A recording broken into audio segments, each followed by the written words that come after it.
வணக்கம் நேயர்களே, இன்னைக்கு நம்மளுடைய ஆலய பயணம்ல நம்ம எங்கே இருக்கோம் அப்படின்னு பார்த்தீங்கன்னா, நம்ம எல்லாருக்குமே ரொம்ப பிடிச்ச ராகவேந்திரர் கோவிலில் தான் நம்ம இருக்கோம். நம்ம சேலமில் கண்ணங்குறிச்சி மெயின் ரோடில், அதாவது சின்ன முனியப்பன் கோவில் எல்லாருக்கும் தெரியும் அப்படின்னு அதில் இருந்து கொஞ்சம் கிராஸ் பண்ணி வந்தீங்க அப்படின்னா பங்களா ஸ்ட்ரீட் அப்படிங்கிற ஒரு ஸ்ட்ரீட் போகும். ஸோ அதுக்குள்ளே வரும்போது நித்யா நகர் 3rd கிராஸில் நம்ம கோவில் அமைஞ்சிருக்கு. ஸோ இந்த கோவிலில் தான் இன்றைக்கி நீங்கள் வந்துட்டு நிறைய விஷயங்கள் நம்ம வந்து பார்த்து தெரிஞ்சுக்க போகிறோம். ஸோ ராகவேந்திர கோவில் அப்படின்னு சொல்லும்போது வியாழக்கிழமை ரொம்ப ஸ்பெஷல் அப்படின்னு நம்ம வந்து சொல்லுவோம். என்ன மாதிரியான பூஜைகள் நடைபெறுது, இந்த கோவில் எப்போ உருவானது, இந்த கோவிலுடைய வரலாறு என்ன, அது மட்டும் இல்லாமல் கோவிலுக்கு அப்படின்னு சொல்லும்போது பார்த்தீங்கன்னா தனித்துவம் இருக்கும் இல்லையா, இந்த மாதிரியான நிறைய விஷயங்களை வந்து நம்ம கேட்டு தெரிஞ்சுக்க போகிறோம். ஸோ நிகழ்ச்சி மூலமா நீங்களும் வந்து பார்த்து தெரிஞ்சுக்கோங்க. இது வரைக்கும் இந்த கோவிலுக்கு வரல அப்படின்னா நேரடியாக வந்து பாருங்கள். ஸோ வாங்க நிகழ்ச்சிக்குள்ளே போகலாம்.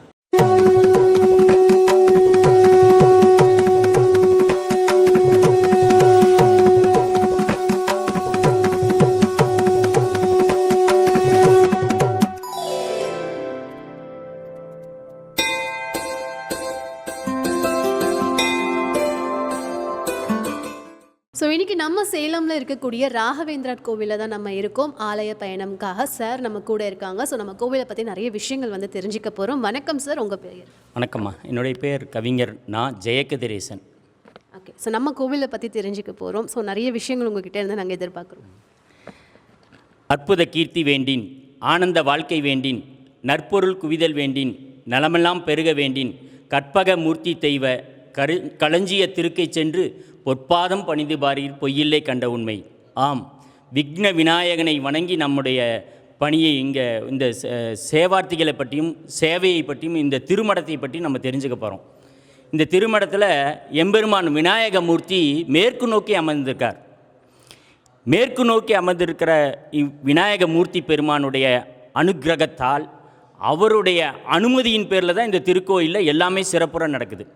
இந்த திருக்கோயில் கிட்டத்தட்ட 20 ஆண்டுகளை கடந்து வெகு சிறப்பாக நடந்துக்கிட்டு இருக்கு. இருந்தாலும் இந்த திருக்கோயிலினுடைய வரலாறு நீங்கள் நினச்சி பார்க்க முடியாத ஒன்றாக இருக்கும். நிறைய பேருக்கு தெரியறதுக்கு வாய்ப்பில்லை.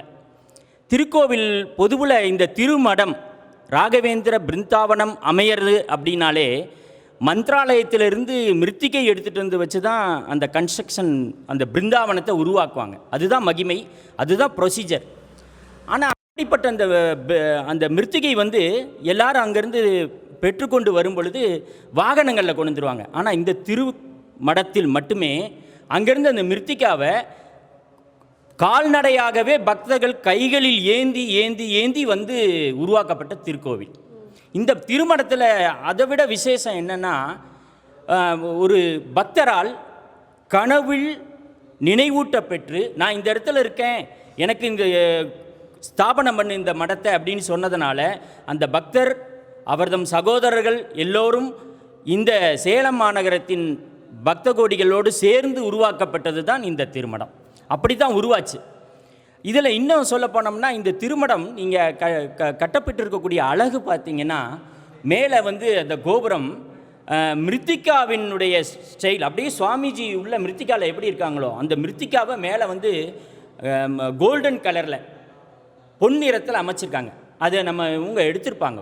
அது நம்ம லைவில் வரும்பொழுது நிகழ்ச்சியில் தெரியுன்றதை நான் நம்புகிறேன். எங்கிருந்து பார்த்தாலும் அவரை அப்படியே ஒரு ஒரு தங்க ஜொலிப்போட பார்த்து ரசிக்கலாம். அப்படிப்பட்ட திருக்கோவில். இங்கே இந்த திருமடத்தில் வந்து மோரார்லஸ் எல்லாருமே வேண்டுதல் வேண்டியபடி கிடைக்கப்பட்டிருக்காங்க. அதுக்கு ஒரு மிகச்சிறந்த ஒரு காரணம் இருக்குது, மிகச்சிறந்த ஒரு சூட்சமம் இந்த திருக்கோயில் நிறைய பேருக்கு தெரியாது. பூஜ்யாய ராகவேந்திராய சத்திய தர்ம ரதாயச்ச பஜதாம் கல்பவிருட்சாய நமதாம் காமதேனவேன்னு அந்த மூல மந்திரத்தின் அடிப்படையில் இந்த திருக்கோயில் அமைஞ்சிருக்கிறது வெகு சிறப்பு. இந்த திருக்கோயிலில் விநாயக பெருமான் மேற்கு நோக்கி அமர்ந்திருக்கிறார்.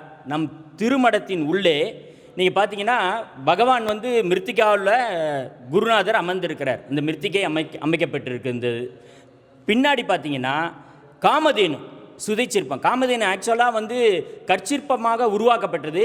ஆனால் சுவாமிஜிகள் அதில் ஒரு சின்ன ஒரு பிழைத்தல் இருக்குது, வேணான்னு சொன்னனால ஒரே இரவில் காங்க்ரீட்டில் நம்ம காமதேனுவை ஒரே இரவில் உருவாக்குனாங்க. அது ஒரு சிறப்பு. அதற்கு பின்பு பார்த்திங்கன்னா கிட்டத்தட்ட 18 அடி உயரம் கற்பக விருட்சம். அந்த மூல மந்திரப்படி கற்பக விருட்சம் மோரார்லஸ் 18 ஃபீட் இருக்குது. சிங்கிள் ஸ்டோன், இது எங்கேயுமே பார்க்க முடியாது. ஒரே கல்லாலான கற்பக விருட்சம் இருக்கின்றது. அந்த கற்பக விருட்சத்தின் மேலே பார்த்தீங்கன்னா தன்வந்திரி பெருமான் இருக்காங்க. பூஜ்யாய ராகவேந்திராய சத்யதர்ம ரதாயச்ச பஜதாம் கல்ப விருட்சாய நமதாம் காமதேனவேன்னு அந்த மூல மந்திரத்தின்படி இந்த திருக்கோயில் அமையப்பட்டிருக்கு. விநாயகப் பெருமான் மேற்கு நோக்கி, நம்ம குருநாதர் மிருத்திகையில் இருக்காங்க. அதில் சுவாமியினுடைய வலதுகை பக்கம் பார்த்திங்கன்னா ஸ்ரீ லக்ஷ்மி நரசிம்மர் அமர்ந்திருக்காங்க தாயாரோட. மேலே நம்ம கற்பக விருட்ச நடுவில் அதற்கு மேலே வந்து தன்வந்திரி பெருமான் அமர்ந்திருக்காங்க. இடதுபுறம் பார்த்திங்கன்னா தவக்கோலத்தில் ஆஞ்சநேயர். இது எங்கேயுமே காணப்படாத ஒரு காம்போ, எங்கேயுமே காணப்படாத ஒரு இயல்பாக இயற்கையாக இதை உருவாக்கிய பெருமக்கள் சான்றோர்கள் மிக துல்லியமாக குருமார்களிடெல்லாம் கேட்டு தான் அமைச்சிருக்காங்க. அதே போல் வாசுப்படி தான் இந்த திருக்கோயில் அமைஞ்சிருக்கு. பார்த்திங்கன்னா ஒரு கிணறு ஒன்று இருக்குது இங்கே. இந்த தீர்த்த கிணறு பார்த்திங்கன்னா அது ஒரு சிறப்பு. தீர்த்த கிணறுல ஒரு பெரிய அற்புதமே நடந்தது. திருக்கோவில் எழுப்பப்பட்டு சில காலங்களில் தீர்த்த கிணறுல நீர் வற்றி போச்சு. முழுபாகல் சுவாமி அப்போ வந்திருக்காங்க. அவங்கள்ட்ட சொல்லி வருந்தும் பொழுது அவர் ஒரு சாலி கிராமத்தை எடுத்து அந்த கிணற்றில் உள்ள செலுத்துறார். வற்றாத கிணறாக இன்றைக்கு வரைக்கும் தீர்த்தம் கிடச்சிக்கிட்டு இருக்கு. இங்கே தண்ணீருக்காக எங்கேயும் போக வேண்டியதில்லை, புனிதமாக கிணற்று நீர் எடுத்து பண்ணுறோம். அதே போல் உடுப்பியிலேருந்து சுவாமிகள்லாம் வரும்பொழுது அவங்களுக்கான தீர்த்தம், அவங்களுடைய பிரவச்சனம், எல்லா விஷயங்களும் அந்த தீர்த்தம் தான் பயன்பெறுது. 20 ஆண்டுகளாக இந்த திருக்கோவில் இருந்தாலும் சில பல காரணங்களால் 2018-19 பேஜோர் மட சுவாமிகள் ஸ்ரீ விஸ்வேச தீர்த்தர் சுவாமிகள் வந்து பார்த்திங்கன்னா மத்திய அரசினுடைய உயர்ந்தபட்சமான விருது பத்ம விபூஷன் வழங்கப்பெற்று சிறப்பு பெற்றவர். சுவாமிகள் வந்து கோசாலை வந்து இந்தியா முழுவதும் அமைக்கப்பெறணும், நலிவுற்ற நோயுற்ற பசுக்களெல்லாம் வீணாக வேறு விதமாக பயன்பெற்று விடக்கூடாது அப்படின்னு அதை காப்பதற்காக பசுமடங்களை இந்தியாதோறும் உருவாக்கிட்டு இருக்காரு. அப்படிப்பட்ட சுவாமிகள் நிறைய விஷயங்களை வந்து ராமஜென்ம பூமி ட்ரஸ்ட்டில் மெம்பராக இருக்காங்க.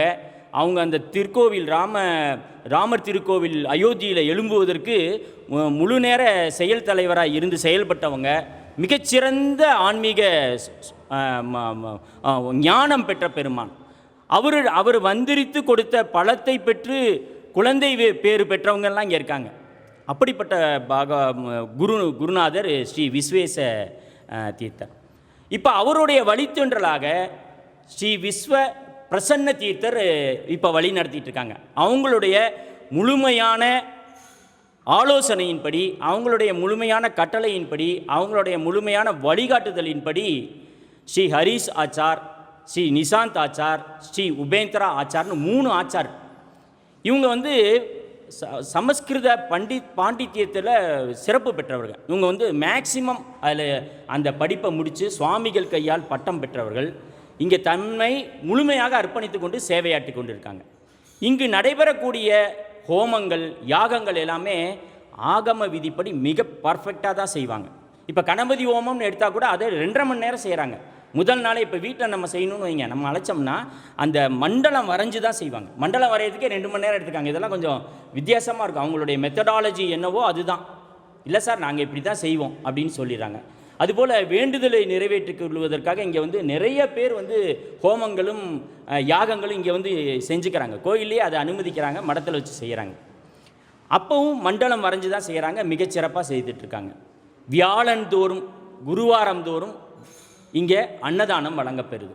இதெல்லாம் இப்போ வந்து சுவாமிஜி பொறுப்பேற்ற பிறகு இந்த திருமடம் அவருடைய நிர்வாக பொறுப்புக்கு வந்த பிறகு அவருடைய வழிகாட்டுதலின்படி கொஞ்சம் கொஞ்சமாக எல்லாம் டெவலப் ஆகிட்டு வருது.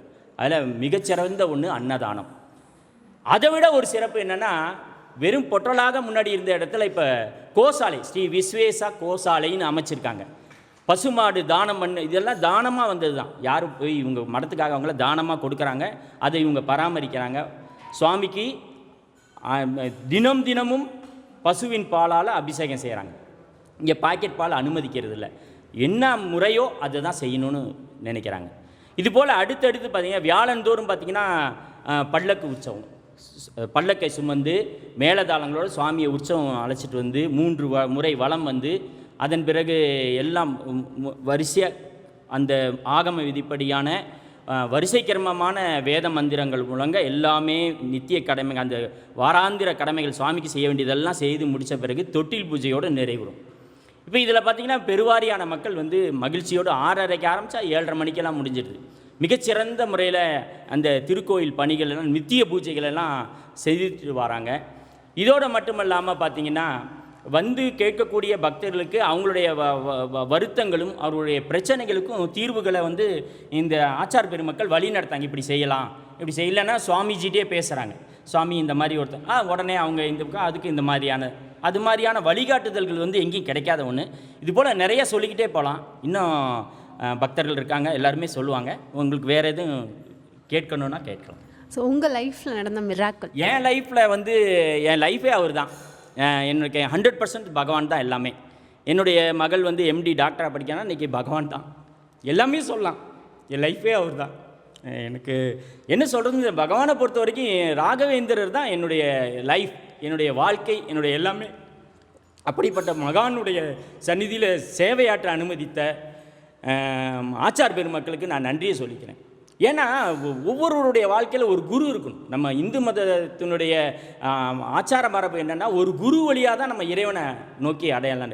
இறைவனை அடையறனோ இல்லையோ நான் அதெல்லாம் நான் விரும்புகிறேன். என் குரு அடையிறதோ நான் பெருமைப்படுறேன். அவருக்காக சர்வீஸ் பண்ணுறதெல்லாம் நான் ரொம்ப பெருமைப்படுறேன்.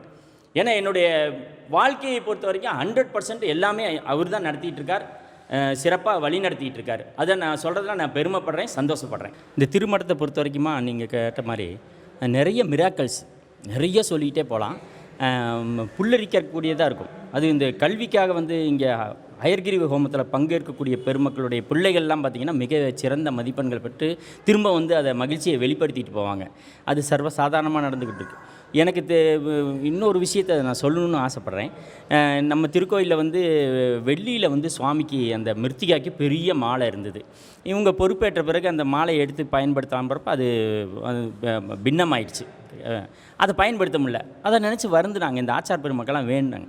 பார்த்திங்கன்னா யாருன்னே தெரியல. ஒருவர் வந்து வில்வத்தில் மாலை, பெரிய மாலை வெள்ளியில், யார் அந்த நபர் எங்கள் கோயிலுக்கு வந்ததே இல்லை. அது வரைக்கும் கொண்டு வந்து கொடுத்து சுவாமிக்கு போடுங்கன்ட்டு போகிறார் அடுத்த வாரமே. இதுபோல் இங்கே திருக்கோயிலுக்கு இந்த திருக்கோயிலுக்கு இந்த திருமணத்திற்கு தேவையான எல்லா விதமான மங்கள பொருட்களும் பார்த்திங்கன்னா டோனர்ஸ் தான். நாங்கள் ஒன்று நினைப்போம், அதை விட பிரம்மாண்டமாக ஒன்று கொண்டு வந்து கொடுத்துட்டு போவாங்க. இது இயல்பாக தொடர்ந்து நடந்துக்கிட்டே இருக்குது. அதே போல் டோனர்ஸ் பார்த்திங்கன்னா, நான் இந்த செலவு பொறுப்பு எடுத்துக்கிறேன், அந்த செலவு பொறுப்பு. இந்த ஆச்சார் பெருமக்களை பொறுத்து ஒரு விஷயத்தை சொல்லணும். இங்கே இருக்கக்கூடிய மத்துவ மக்களுடைய மனப்பூர்வமான ஒத்துழைப்போடு செஞ்சிட்ருக்காங்க. மத்துவ பெருமக்கள் ரொம்ப அவங்கள முன்னிறுத்தி நாங்கள்லாம் பின்னாடி சேவையாட்டிக்கிட்டு இருக்கோம். இங்கே ஆச்சார் பெருமக்கள் வந்து பொதுவாக என்ன சொல்கிறதுனா, டோனர்ஸு டொனேஷனே வாய் திறந்து கேட்க மாட்டாங்க. என்ன உங்களுக்கு தேவை பூஜையாக நான் பண்ணுறேன், டொனேஷனே கேட்காதீங்கம்மாங்க. அது மாதிரி தான் இன்றைக்கி வரைக்கும் நடைமுறையில். வாங்க எல்லா ஹோமத்துலேயும் கலந்துக்குங்க, பிரசாதம் எல்லாருக்கும் கொடுப்பாங்க. பணம் கட்டினாங்க கட்டலை அப்படின்றதெல்லாம் பாரபட்சமே பார்ப்பது கிடையாது. சார் எல்லோரும் பகவானை தேடி வராங்க, குருவை தேடி வராங்க, எல்லாருக்கும் கிடைச்ச சந்தோஷத்தில் அவங்க செய்வாங்கள்ல. அந்த மாதிரி இந்த ஆச்சார் பெருமக்கள் 3 பேர் பார்த்திங்கன்னா விஸ்வேச தீர்த்தருடைய நேரடி சீடராக இருந்து வந்ததுனாலையும் ஸ்ரீ விஸ்வேச பிரசன்ன தீர்த்தருடைய வழிகாட்டுதல்லையும் இவங்க செய்யக்கூடிய ஒவ்வொரு செயலும் ஆத்மார்த்தமாக எல்லாருக்கும் எல்லாம் போய் சேரணும். டொனேஷன் பணம் அப்படின்னு நினச்சி பயந்தோ அதை பற்றி சிந்திச்சோ யாரும் இந்த கோயிலுக்கு வராமல் இருந்துடக்கூடாது. எல்லோரும் அவருடைய அனுகிரகம் பெறதுக்கு தாராளமாக வரணும் அப்படிங்கிறதுல நோக்கமாக இருக்காங்க. அது சிறப்பாக நடந்துக்கிட்டு இருக்கு. நீங்கள் எல்லாருமே வந்து நாங்கள் பெற்ற இந்த குருவரில் நம்மளுடைய SS வர்மா டிவியினுடைய வர்மா டிவியினுடைய நேயர்களும் வந்து பெற்றுக்கணுன்றதான் என்னுடைய ஆசை. இன்னும் வந்தாங்கன்னா நேரில் இன்னும் நிறைய விஷயங்களை சொல்லலாம். காலமின்மையின் காரணமாக இதோடு நாங்கள் நிறைவு செய்கிறோம். அனைவருக்கும் நன்றியை தெரிவித்துக்கு SS வர்மா டிவிக்கு எங்களுடைய திருக்கோயிலினுடைய நிர்வாகத்தின் சார்பாக, ட்ரஸ்டிகளின் சார்பாக, ஆச்சார் பெருமக்களின் சார்பாக எங்களுடைய நன்றிகளை தெரிவிச்சுக்கிறோம். நன்றி, வணக்கம். ஸோ இன்றைக்கி நம்மளுடைய ராகவேந்திரர் கோவிலில் ராகவேந்திரர் பற்றி நிறைய விஷயங்கள் நம்ம வந்து அற்புதங்களாக தெரிஞ்சுக்கிட்டே இருக்கோம். ஸோ சுவாமி நம்ம கூட இருக்காங்க. வணக்கம், உங்கள் பேர்? என்னுடைய பெயர் ராகவேந்திரன். நான் இங்கே ஒரு சேவார்த்தியாக இருந்து கொண்டு வருகிறேன். சுவாமியுடைய வரலாறு சொல்லணும் அப்படின்னா, சுவாமி வந்து ஒரு தெய்வீக பிறவி. கலியுகத்தில் வந்து கல்பவிக்ஷு காமதேனுவாக ஒரு அவதரித்த ஒரு பெரிய மகான். தான் வந்து ஒரு வெங்கண்ண பட்டராக சிதம்பரம் அருகிலுள்ள புவனகிரி என்ற ஊரில் பிறந்தார். பிறந்து தான் தன்னுடைய வேதங்களை தன்னுடைய மாமா, தட் இஸ் அவருடைய அக்கா கணவரிடம் தன்னுடைய வேதத்தை கற்றார். கற்று சரஸ்வதி என்னும் பெண்ணை திருமணம் செய்து கொண்டார். அவருக்கு லக்ஷ்மி நாராயணன் என்ற ஒரு குழந்தை பிறந்தது. அவருக்கு ஒரு உத்வேகம் இருந்துட்டு இருந்தது. அவர் கும்பகோணத்தில் உள்ள விஜயேந்திர மடத்தில் அவருடைய குருவான சுதீந்திர தீர்த்தரிடம் தன்னுடைய வேத பாடங்களை பயிற்று வந்தார். ஒரு நாள் விஜயேந்திரர் சொல்கிறார், சுதீந்திரர் சொல்கிறார், நீ அவருக்கு அப்போ அவருக்கு பெயர் ராகவேந்திரர் கிடையாது, லக்ஷ்மி நாராயணனுக்கு நீ சந்நியாசம் கொடுக்கணும் அப்படின்னு. சுதீந்திரர் உனக்கு சந்நியாசம் கொடுக்குறேன், நீ சந்நியாசம் எடுத்து இந்த உலகத்துக்கு செய்ய வேண்டிய காரியங்கள் நிறைய இருக்குது அப்படின்னு அவர் சொல்லும்போது அவர் மனசு ரொம்ப சிலாகிக்கிறாரு. என்னடா நம்ம இந்த ஒரு லௌகீக வாழ்க்கையில் இருந்து தன்னுடைய மனைவியும் குழந்தையும் விட்டுட்டு நாம் ஒரு சந்நியாச வாழ்க்கையை எடுத்துகிட்டு நம்ம என்ன பண்ண போகிறோம், எனக்கு இந்த உலகத்தில் இப்படி ஒரு வாழ்க்கை இருக்கா அப்படின்னு சொல்லிட்டு அவருக்கு மனசில் ஒரு சஞ்சலங்கள் இருந்துக்கிட்டே இருக்குது. அவரால் ஒரு கான்சன்ட்ரேட் பண்ணி தன்னுடைய படிப்பை தொடர முடியல. ரொம்ப தடுமாறிட்டு இருக்கிறப்ப ஒரு நாள் நைட்டு சரஸ்வதி அவருடைய கனவில் சொல்கிறாங்க, நீ சந்நியாசம் எடுத்துக்கோ, நீ பண்ண வேண்டிய சாகசங்கள், தட் இஸ் அவருடைய நிறைய அதிசயங்கள் நீ பண்ண வேண்டியிருக்கு, உனக்கு நிறைய கடமைகள் இருக்குது இந்த உலகத்தில், சந்நியாசம் எடுத்துக்கோன்னு சொன்னதுக்கப்புறம் அவர் தன்னுடைய குருவான சுதீந்திர தீர்த்தர்கிட்ட அவர் சந்நியாசம் வாங்கிக்கிறார். சந்நியாசம் வாங்கினதுக்கு அப்புறம் தஞ்சாவூரில் வடவாற்றங்கரை அப்படின்ற ஒரு இடத்துல தான் சந்நியாசம் எடுத்துக்கிறார். அப்போ அவருக்கு ஸ்ரீ ராகவேந்திர தீர்த்தர் என்று பெயர் வைக்கிறாங்க அவருக்கு. அதுக்கப்புறம் அவர் சன்னியாசிகளுக்கு பொறுத்த வரைக்கும் பார்த்திங்கன்னா எப்பவுமே சஞ்சாரங்கள் மீன்ஸ் எல்லா இடத்துலையும் போய் அந்த மதத்துடைய பரப்புறது தான் அவங்களுடைய மெயின் வேலை. ஸோ அதை பேஸ் பண்ணி அவர் இந்தியா ஃபுல்லாக சஞ்சாரம் செய்து தன்னுடைய மத்வ மத சித்தாந்தங்களை பரப்பி கொண்டிருக்கிறார். அப்போ அவர் ஒரு 3 பேர் கேட்குற அவருடைய சிஷ்ய கோடிகள் கேட்குறாங்க, சுவாமி நம்ம என்ன இப்படியே இருக்கோம், இன்னும் என்ன பண்ணுறதுன்னா, நான் ஒரு பிருந்தாவனஸ்தர் ஆகிறேன், அந்த இடம் நான் உங்களுக்கு காமிக்கிறேன்னு சொல்லி அவர் சொல்கிறாரு.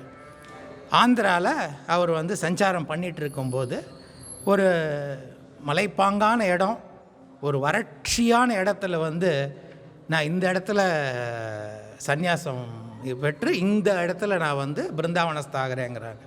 அப்போ அந்த இடத்துடைய பெயர் மாஞ்சாலை கிராமம். இப்போ அது மந்த்ராலயம் என்று சொல்லப்படுகிறது. அந்த மாஞ்சால அம்மன் அங்கே இருக்காங்க. அந்த கிராம தேவதையுடைய பர்மிஷன் எடுத்துக்கிட்டு அங்கே மந்த்ராலயத்தில் அவர் பிருந்தாவஸ்தன் ஆகிறாரு. அவர் சொல்கிறாரு, என்னை பார்க்க வர்றவங்க ஃபஸ்ட்டு மாஞ்சால அம்மனை தரிசிச்சுட்டு தான் என்னை பார்க்கணும் அப்படின்னு சொல்லி அவர் சந்நியாசம் எடுத்துக்கிட்டு மந்த்ராலயத்தில் ஜீவ சமாதி அடைகிறார். அவர் ஜீவசமாதி ஆடுகும்போது சொல்கிறாரு, தான் 700 வருஷம் நான் இந்த உலகத்தில் இந்த உடலோடு இருந்து மக்களுக்கு நான் என்னை தேடி வர்ற பக்தர்களுக்கு நான் அனைத்தும் செய்வேன் அப்படின்னு சொல்லிட்டு அவர் ஒரு சங்கல்பம் சொல்கிறாரு. அதுக்காக அவர் 72 ஒரு விக்கிரகங்களை தன்னுடைய ஆராதன மூர்த்தியாக வச்சுக்கிட்டு அவர் பூஜை பண்ணி நம்மளுடைய சங்கடங்களை அவர் வாங்கி எந்த கடவுள்கிட்ட சொல்லி நமக்கு என்ன தீர்வு கிடைக்குமோ அவர் செஞ்சு கொடுக்குறாரு. அதுதான் ராகவேந்தருடைய ஸ்பெஷாலிட்டி. அதுதான் இன்றைக்கி நம்ம சொல்லுவாங்க மாதா பிதா குரு தெய்வம்னு. அவர் மிஸ்டர் கதிரேசன் சொன்ன மாதிரி குருவை அடைஞ்சால் தெய்வத்தை ஈஸியாக அடையலாம். ஸோ மாதாவையும் பார்த்துக்கணும், பிதாவையும் பார்த்துக்கணும், ஒரு குருவுடைய ஆக்ஞை வேணும், அப்புறம் தெய்வத்துடைய ஆக்ஞை நமக்கு ஆட்டோமேட்டிக்காக வந்துடும். Nobody will stop you for getting from God's blessings, but we should have a good guru. So அந்த ஒரு குரு நமக்கு ஸ்ரீ ராகவேந்திரர் இருக்கார். நிறைச்சதெல்லாம் இங்கே நடைபெறக்கூடிய ஒரு பிருந்தாவனமாக இருக்குது. சேலத்தில் 3 இருக்குது. மந்த்ராலயம் தான் நமக்கு மெயின். அவர் சொன்ன மாதிரி அந்த மிருத்திகைங்கிறது மண், மந்த்ராலயத்தோட மண் தான் இங்கே இருக்குது. அந்த மண்ணே இங்கே நமக்கு அவ்வளோ ஒரு பவர்ஃபுல் மண். அந்த மண்ணை வச்சே ஒரு சோதனையை சாதனையாக ஆக்கி காட்டியிருக்கார் ராகவேந்திரன். தன்னுடைய சிஷ்யர் அவர் கூட இருக்கார். சிஷ்யருக்கு வந்து கல்யாணம் பண்ணிக்கணும்னு ஒரு சின்ன ஆசை. அந்த ஒரு ஆசையை வந்து சுவாமி கிட்ட சொல்கிறாரு. என்னப்பா லௌகீக வாழ்க்கைக்கு போகணுன்னு உனக்கு ஆசையாக இருக்கா அப்படிங்கிறாரு. இல்லை சுவாமி, எனக்கு இதாகிறது, நானும் வயசாகுது, இந்த மாதிரி பண்ணணும் அப்படின்னு. சரி, ஊருக்கு போகிறேன் நான். சரி, நீ போயிட்டு வா அப்படின்னு சொல்லிவிட்டு அவர் என்ன பண்ணுறாருன்னா தன்னுடைய மிருத்திகையை வந்து அவர் கையில் கொடுத்துட்டு போகிறாரு. அப்போல்லாம் வந்து இந்த மாதிரி பஸ் டிரான்ஸ்போர்ட்ஸ் எல்லாம் கிடையாது. அந்த சிஷ்யர் என்ன பண்ணுறாரு அப்படின்னா நடந்து போயிட்டுருக்காரு. ஒரு நாள் இரவு வந்து ஒரு வீட்டில், அப்போல்லாம் திண்ணைகள் நிறைய இருக்கும், எல்லாரும் மக்கள் வந்தால் இந்த மாதிரி வழிப்போக்கர்கள் படுத்து கொள்றதுக்கான. அந்த ஒரு வீட்டில் வந்து தன்னுடைய வாசலில் திண்ணையில் வந்து படுத்து தூங்கிட்டு இருக்காரு. அப்போ வந்து அவருக்கு பயங்கரமான மழை பெஞ்சிட்ருக்கு. உள்ளே வந்து ஒரு லேடி வந்து ரொம்ப அழுதுட்டுருக்காங்க. எத்தனை வருஷமாக எனக்கு கல்யாணம் ஆகலை அப்படின்றதுன்னு. ஒரு பிரம்ம ராட்சசன் ஒன்று வராரு.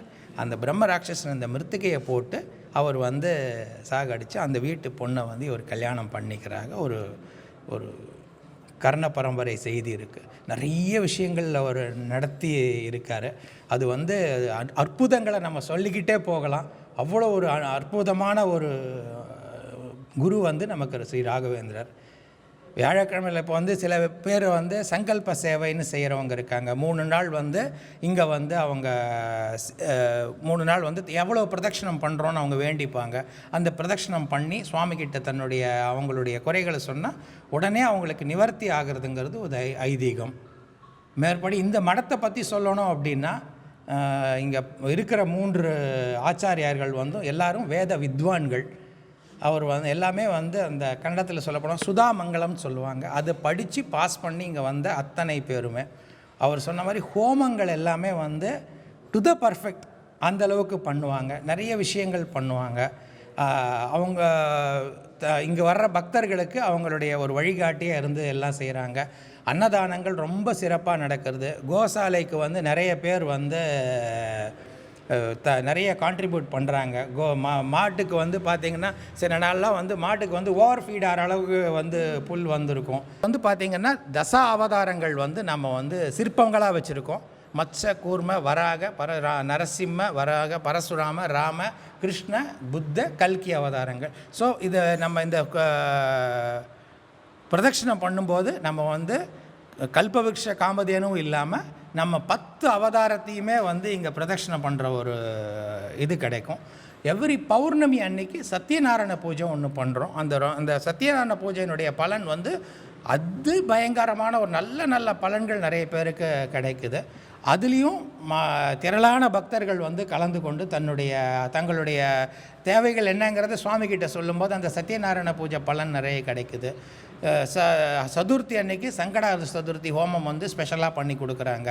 அப்புறம் வந்து பார்த்திங்கன்னா எவ்ரி இயர் ஸ்கூல் திறக்கும்போது குழந்தைங்களுக்கு என்ன முக்கியம்? படிப்பு ரொம்ப முக்கியம். படிப்புக்கு உண்டான கடவுள் வந்து பார்த்திங்கன்னா லக்ஷ்மி ஹயக்ரீவர் ஹோமம் பண்ணி அந்த குழந்தைங்களுக்கு வந்து இங்கே ஹோமத்தில் வைக்கப்பட்ட அந்த புஸ்தகம், பேனா, அந்த ஹயக்ரீவ ஸ்தோத்திர புஸ்தகங்கள் அதெல்லாம் கொடுத்து அவங்கள வந்து ஒரு இது பண்ணுறாங்க. நிறைய விஷயங்கள் சொல்கிற மாதிரி நிறைய விஷயங்கள் நல்ல விஷயங்கள் எவ்ரிடே நடந்துக்கிட்டே இருக்குது. It gives lot of vibrations to the coming public. இன்றைக்கி வந்து பார்த்திங்கன்னா உடுப்பியிலேருந்து 8 மடங்கள் இருக்குதுன்னு சொல்கிறோம். 8 மடங்களை வந்து மத்வாச்சாரியார் ஸ்தாபித்தார் தன்னுடைய கிருஷ்ணரை பூஜை பண்ணிக்கிறதுக்கு. இன்றைக்கி வந்து அதில் 1 ஆஃப் தி மடத்தில் இருக்கிற காணியூர் மடத்துடைய மடாதிபதி அவர் வந்து இன்றைக்கி வந்து தன்னுடைய சமஸ்தான பூஜையை இங்கே செஞ்சுட்டு ரொம்ப சந்தோஷப்பட்டு போனார். அதெல்லாம் எங்களுக்கு ஒரு பெருமையாக இருக்குது. நிறைய மடாதிபதிகள் இங்கே வந்து பூஜை பண்ணிட்டு போகிறாங்க. மத்துவ மடத்தை சேர்ந்த நிறைய மடாதிபதிகள் வந்துட்டு போகிறாங்க. இப்போ அடுத்தது சோதே மடத்துலேருந்து எங்களுக்கு வராங்க. 2 மாதத்துக்கு முன்னாடி வந்து புத்திகே மடம்னு ஒரு மடம் இருக்குது. அவங்க தான் இப்போ வந்து கிருஷ்ணர் கோயிலை பூஜை பண்ணிகிட்டு இருக்காங்க. அங்கே 2 வருஷத்துக்கு அவங்க பண்ணுவாங்க. அவங்க இங்கே வந்து பூஜை பண்ணிட்டு போனாங்க. ஸோ இந்த மாதிரி நிறைய மடங்கள் எங்களுக்கு வந்து அவங்களுடைய சமஸ்தான பூஜைகள்லாம் இங்கே பண்ணும்போது எங்களுக்கு வந்து ஒரு பெரிய ஒரு சந்தோஷத்தையும் கொடுக்குது.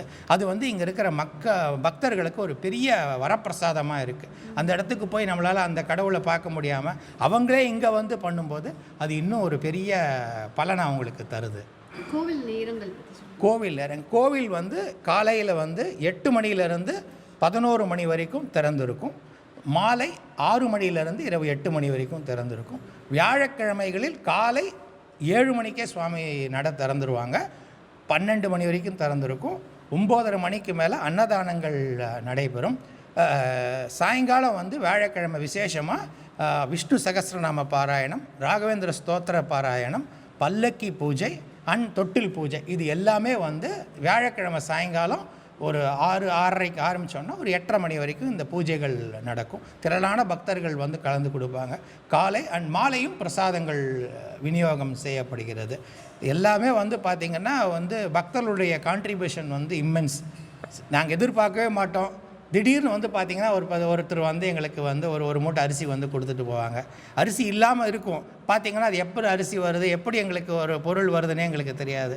நாங்கள் வந்து இதை நினச்சிக்கிட்டு இருக்கும்போது ஒரு பொருள் அங்கே வந்து நிற்கும். அந்தளவுக்கு வந்து கடவுள் வந்து எங்களை வந்து ஒரு வழி நடத்திக்கிட்டு வரார். அதில் நாங்கள் வந்து இருக்கிறது வந்து எங்களுக்கு ஒரு பெரிய பெருமையாக இருக்குது. இப்போ வந்து மடத்தை டெவலப் பண்ணுறதுக்கோசரம் பின்னாடி வந்து ஒரு சின்ன இடம் ஒன்று வாங்கியிருக்காங்க. அடுத்தது வந்து இந்த மடத்தை இன்னும் டெவலப் பண்ணணும் அப்படின்னு சொல்லிட்டு அவங்க எல்லாருமே ஒரு மனசில் ஒரு சங்கல்பம் வச்சுருக்காங்க.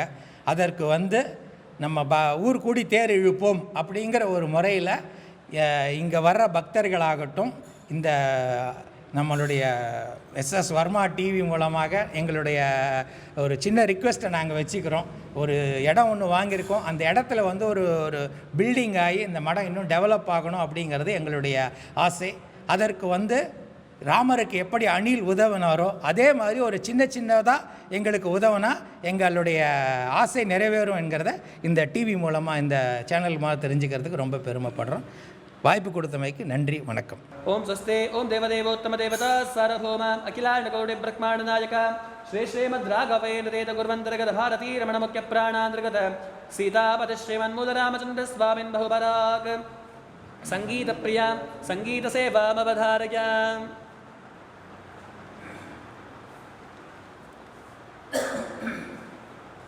ராகவேந்திரா குரு ராகவேந்திரா, ராகவேந்திரா எங்கள் ராகவேந்திரா, அள்ளிமலர் கொண்டு வந்தோம் ராகவேந்திரா, அள்ளிமலர் கொண்டு வந்தோம் ராகவேந்திரா, மனதில் அன்பினை விதைத்திடுவாய் ராகவேந்திரா, மனதில் அன்பினை விதைத்திடுவாய் ராகவேந்திரா, அரளிமலர் கொண்டு வந்தோம் ராகவேந்திரா, அரளிமலர் கொண்டு வந்தோம் ராகவேந்திரா, மனதில் அச்சங்களை போக்கிடுவாய் ராகவேந்திரா, மனதில் அச்சங்களை போக்கிடுவாய் ராகவேந்திரா, ராகவேந்திரா எங்கள் ராகவேந்திரா, ராகவேந்திரா குரு ராகவேந்திரா, மல்லிகை பூ கொண்டு வந்தோம் ராகவேந்திரா, மல்லிகை பூ கொண்டு வந்தோம் ராகவேந்திரா, மனதில் சாந்தியை தந்திடுவாய் ராகவேந்திரா, மனதில் சாந்தியை தந்திடுவாய் ராகவேந்திரா, கனகாம்பரம் கொண்டு வந்தோம் ராகவேந்திரா, கனகாம்பரம் கொண்டு வந்தோம் ராகவேந்திரா, கல்வி வரம் தந்திடுவாய் ராகவேந்திரா, எமக்கு கல்வி வரம் தந்திடுவாய் ராகவேந்திரா, தாமரை பூ கொண்டு வந்தோம் ராகவேந்திரா, தாமரை பூ கொண்டு வந்தோம் ராகவேந்திரா, மனதில் தயக்கத்தை போக்கிடுவாய் ராகவேந்திரா, மனதில் தயக்கத்தை போக்கிடுவாய் ராகவேந்திரா, ராகவேந்திரா குரு ராகவேந்திரா, ராகவேந்திரா எங்கள் ராகவேந்திரா, துளசி மாலை கொண்டு வந்தோம் ராகவேந்திரா, துளசி மாலை கொண்டு வந்தோம் ராகவேந்திரா, எங்கள் துன்பங்களை போக்கிடுவாய் ராகவேந்திரா, எங்கள் துன்பங்களை போக்கிடுவாய் ராகவேந்திரா, ராகவேந்திரா குரு ராகவேந்திரா, ராகவேந்திரா எங்கள் ராகவேந்திரா, குரு ராகவேந்திரா எங்கள் ராகவேந்திரா, குரு ராகவேந்திரா.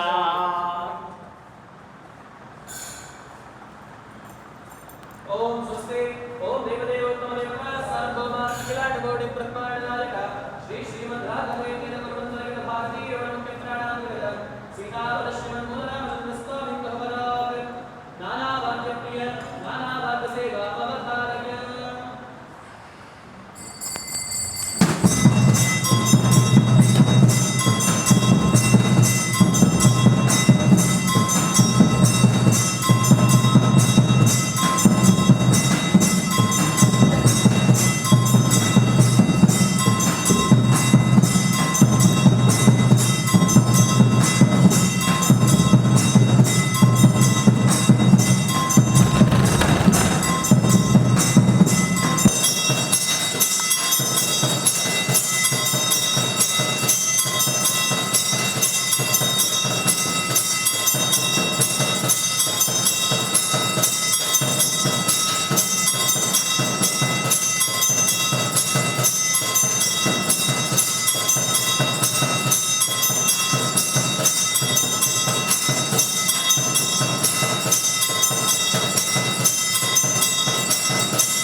परमानंद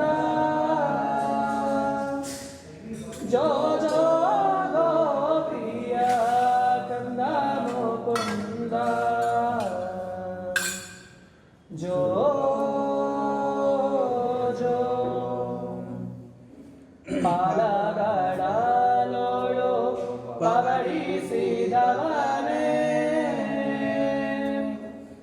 ಆಲದೆಲೆಯ ಮೇಲೆ ಮಲಗಿದ ಶಿಶುವೇ ಶ್ರೀರಾಧಾಂಗಿಯರ ಚಿತ್ತವಲ್ಲಭನೇ ಬಾಲನಿನ್ನನು ಪಾಡಿ ತುಗುವೆನಯ್ಯ ಜೋ ಜೋ ಹೊಳೆವಂತರನ್ನಾದ ತೊಟ್ಟಿಲ ಮೇಲೆ ದಾಳಿ ದಾಳಿಸುವ ಕುಲಗಂಜಿಯ ಮಾಲೆ ಆಳದೇವಿ ಬಿಡಿದಾಳೆನ್ನೆಯ ಮುದ್ದು ಬಾಲ ನಳಿನಾಭನೆ ನಿನ್ನ ಪಾಡಿ ತೂಗುವೆನೋ ಜೋ ಜೋ ಯಾರ ಕಂದ ನೀಯೋ ಯಾರ ನಿಧಿಯೋ ಯಾರ ರತ್ನವೋ ನೀನು ಯಾರ ಮಾಣಿಕವೋ ಸೇರಿತು ಎನಗೊಂದು ಚಿಂತಾಮಣಿಯೆಂದು ಪೋರ ನಿನ್ನನು ಪಾಡಿ ತೂಗುವೆನಯ್ಯ ಜೋ ಜೋ ಗುಣನಿಗೆ ನಿನ್ನ ಎತ್ತಿಕೊಂಡಿದ್ದಾರೆ ಮನೆಯ ಕೆಲಸವಾರು ಮಾಡುವರಯ್ಯ ಮನಸ್ಸಿಗೆ ಸುಖ ನಿದ್ರೆ ತಂದೋಕೋ ಬೇಗ ಪರಿಶಯನನೆ ನಿನ್ನ ಪಡಿ ತೂಗುವೆನೋ ಜೋ ಜೋ ಅಂಡಜವಾಹನ ಅನಂತ ಮಹಿಮಾ ಪುಂಡರೀಕಾಕ್ಷ ಶ್ರೀ ಪರಮ ಪವನ ಹಿಂದೂ ದೈವದ ಗಂಡ ಉದ್ದಂಡ ದೇವನ ಪಾಂಡುರಂಗ ಶ್ರೀ ಪುರಂದರ ವಿಠಲ ಜೋ ಜೋ ಜೋ ಜೋ ಶ್ರೀ ಕೃಷ್ಣ ಪರಮಾನಂದ ಜೋ ಜೋ ಗೋಪಿಯ ಕಂದ ಮುಕುಂದ ಜೋ ಜೋ ಜೋ ಜೋ இன்னைக்கு நம்மளுடைய ஆலய பயணம்ல நம்ம இருந்த இடம் அப்படின்னு வந்து பார்த்தீங்கன்னா நம்ம சேலம்ல இருக்கக்கூடிய ராகவேந்திரர் கோவிலில் தான் இருந்தோம். ஸோ நம்மளுடைய ராகவேந்திரருடைய அற்புதங்கள் என்னென்ன இருக்குது அப்படின்னு நிறைய பேர் சொல்லியிருந்தாங்க. அது மட்டும் இல்லாமல் கோவிலுடைய வரலாறு, பூஜைகள், நேரங்கள் அப்படின்னு சொல்லிட்டு எல்லா விஷயங்களுமே இன்றைக்கி வந்து பார்த்து தெரிஞ்சிருப்பீங்க அப்படின்னு நினைக்கிறேன். இது வரைக்கும் இந்த கோவிலுக்கு வரல அப்படின்னா நேரடியாக வந்து பாருங்கள். இதே மாதிரி அடுத்த வாரம் இன்னொரு சிறப்பு மிக்க ஆலயம் நான் மறுபடியும் உங்களை வந்து பார்க்குறேன். அது வரைக்கும் நன்றி, வணக்கம்.